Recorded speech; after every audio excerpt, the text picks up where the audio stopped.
I'm very sure this is Israel at war. I'm speaking to you today after Hamas broke the temporary ceasefire, the temporary pause, so that we could extract some of our hostages from their evil hands by launching rockets at us. And we've responded by starting up the campaign in Gaza.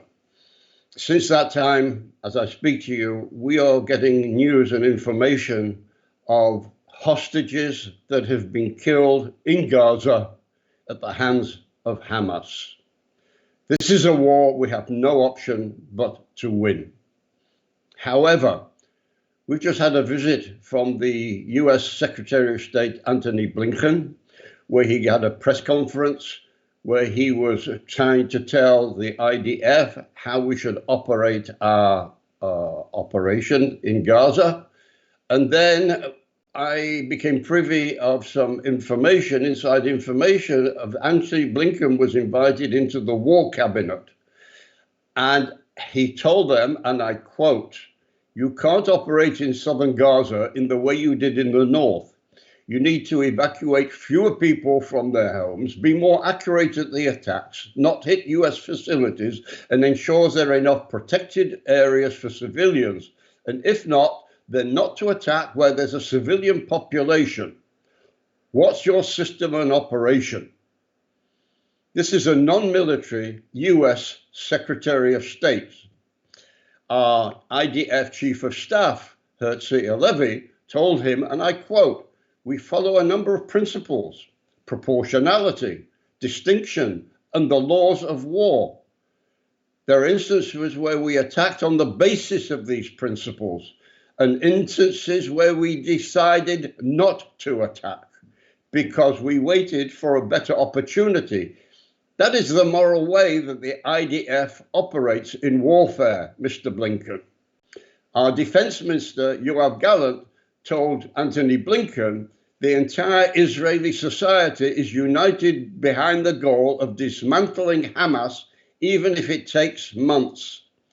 And Blinken replied, and this is the thing, "I don't think you have enough credit for that." Not enough credit for that? Was Antony Blinken threatening Israel that if we don't operate the war the way that Antony Blinken says it should be operated, that Israel will not receive the aid, the weapons that we require from the United States? You know, this takes me back 50 years.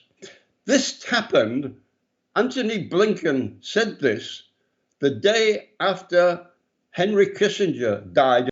And some of the media over here reminded us that 50 years ago, Henry Kissinger held up much needed aid to Israel during the Yom Kippur War on the basis that he thought we were winning at that stage, and therefore he would put the political squeeze on us.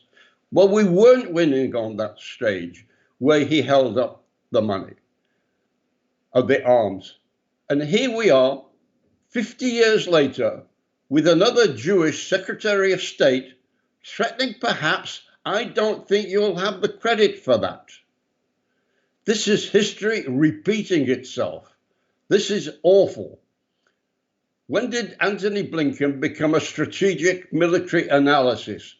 When did he decide to become a political activist for Hamas, ensuring they survive a war that they initiated?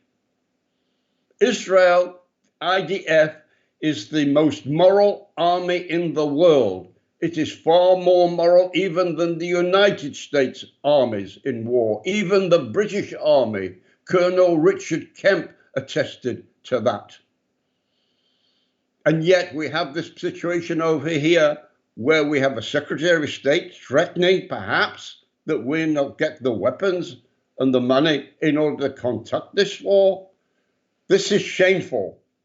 This reminds me of the President Biden telling us on the 7th of October, when we had been attacked summarily by Hamas, who had killed 1,500 people in Israel, all citizens, and taken hostage, that he had our backs.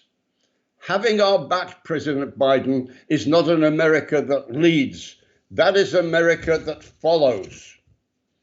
Biden warned Iran at that time after its proxies had struck US bases in Syria and Iraq 26 times, don't.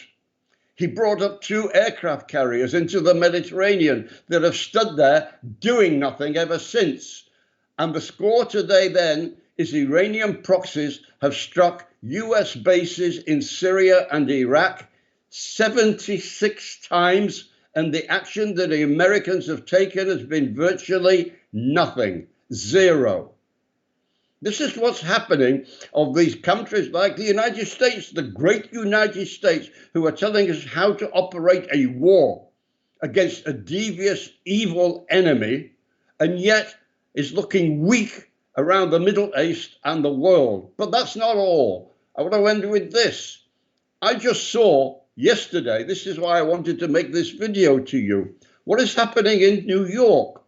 We have seen tens of thousands of people from the Middle East marching through the streets of New York, shouting Allah Akbar and pledging victory to Hamas and to the Palestinians. We've seen it on the campuses as well. And then yesterday, I saw a keffiyeh-wearing man burning a cop's hat from New York, burning a policeman's hat. People who burn hats eventually burn people. I saw another man supporting Hamas tearing down an American flag. And I saw hundreds of pro-Palestinian people trying to prevent you people in America from lighting your Christmas tree in New York. This is where United States is right now.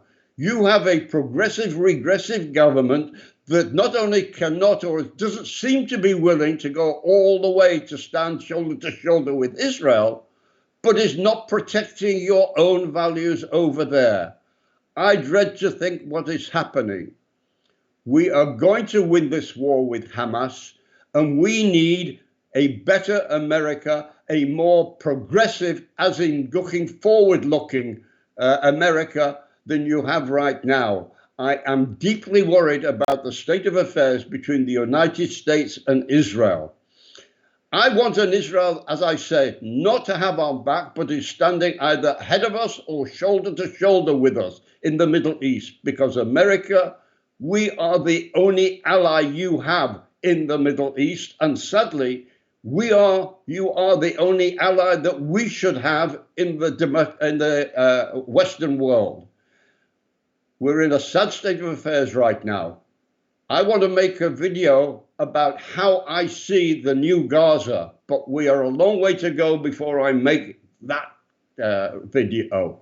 I want you to share this one because we are deeply concerned over here as we're setting off to fight and defeat the evil that is Hamas. This is Barry Shaw, The View from Israel, Israel at War.